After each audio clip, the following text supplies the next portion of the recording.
Biggest comeback sa NBA history, natay ng Celtics ginulat ang Sixers. NBA trusted source kinumpirma ang susunod na gagawin ni Pelinka.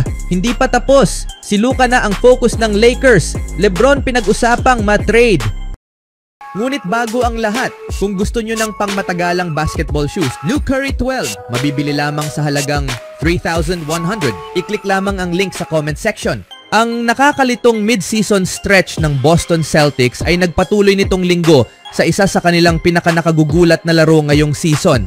Matapos maiwan ng 26 na puntos sa huling bahagi ng ikatlong quarter laban sa Philadelphia Sixers, isang kupo ng kulang sa lineup dahil wala sina Joel Embiid at Paul George. Bumalik ang Celtics sa ikalawang quarter at nakuha ang panalo 118-110. Ang 26 na punto na comeback ng Celtics ay ang pinakamalaki sa ilalim ng pamumuno ni Coach Joe Mazzulla at tumabla rin sa pinakamalaking comeback ng anumang koponan sa NBA ngayong season. Sa 2:56 remaining in third quarter, nagawa ni Ricky Council na ilagay ang Sixers sa 90-64 lead. Ngunit sa huling 14:56 minutes, dinayag ng Celtics ang Sixers sa score na 54-20. Sa kahangahangang stretch na ito, nakapagtala ang Celtics ng 20 of 27 shooting from the field with 12 of 16 from the 3-point range. Iilan lang ang pagkakataong makikita mong gumawa ng isang espesyal na bagay ang mga manlalaro sa regular season, sabi ni Mazzulla. Ipinagmamalaki kong maging coach nila. Sa panalong ito, 3 sunod na laro na ang naipanalo ng Celtics, ang kanilang pinakamahabang winning streak sa loob ng isang buwan. Umangat na rin ang kanilang record sa 35-15 na inilalagay sila sa 2 at kalahating laro sa unahan ng New York Knicks sa labanan para sa pangalawang seed sa Eastern Conference. Anong masasabi niyo mga kaibigan sa comeback na ito? Sa ibang balita naman, ang ESPN na si Shams Charania ay inulat nitong Lunes ng araw na ang San Antonio Spurs, Chicago Bulls at Sacramento Kings ay nagkasundo sa isang blockbuster trade na kasama sina De'Aaron Fox at Zach LaVine. Ayon kay Charania, sa 3-team trade na ito, si Fox ay mapupunta sa San Antonio, si LaVine ay mapupunta sa Sacramento, at sina Zach Collins, Trey Jones at Kevin Huerter ay lilipat sa Chicago.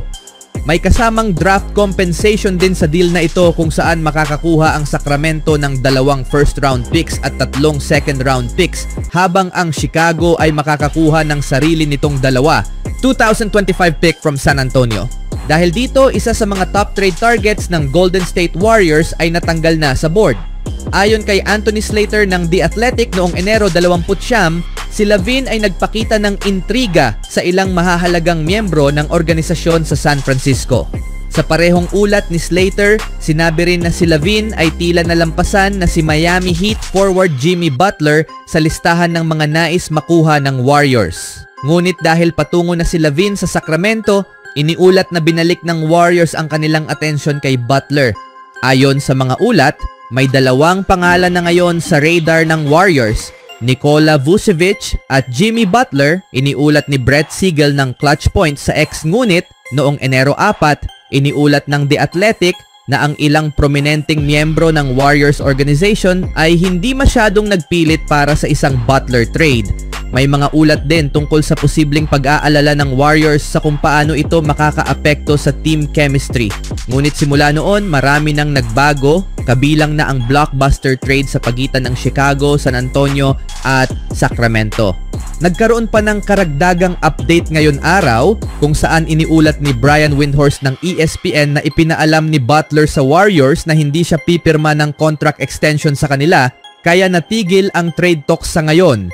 Wala pang 30 minuto matapos lumabas ang ulat na ibinalik ng Warriors si Butler sa kanilang radar, lumabas na rin ang update na ito mula kay Windhorst dahil lumipat na si LaVine sa Sacramento at ayaw ni Butler mag-extend ng kontrata. Speaking of trade, hindi natin inasahan ito. Walang sino man ang talagang nakaalam na mangyayari ito.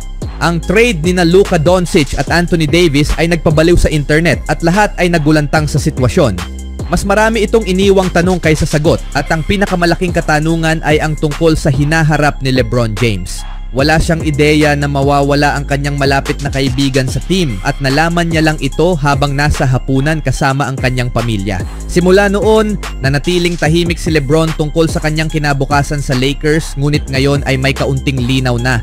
Ayon kay Chris Haynes, mananatili si LeBron James sa Lakers.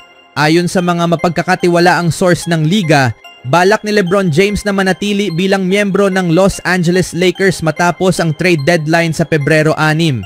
Kaya kahit na nagawa ng Lakers ang isa sa pinakamalalaking trade sa kasaysayan sa pamamagitan ng pagkuha kay Luka Doncic at pagpapadala kay AD sa Dallas, plano ni LeBron James na manatili sa Lakers, iniulat ni Haynes sa kanyang social media update.